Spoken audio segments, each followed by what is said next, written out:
ariko aho hantu kumaze uhakoresha ndumva utuntu tunyinjira kabisa ayaya.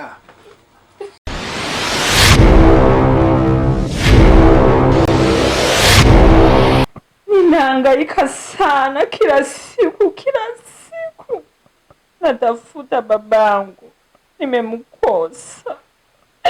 Mami bila kunisaidia.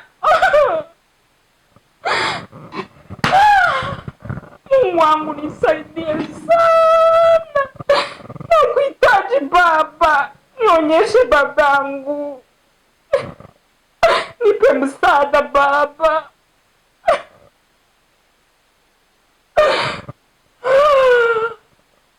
Uwo mudamu azana n'umwana we ngo baje gushaka se mu Rwanda.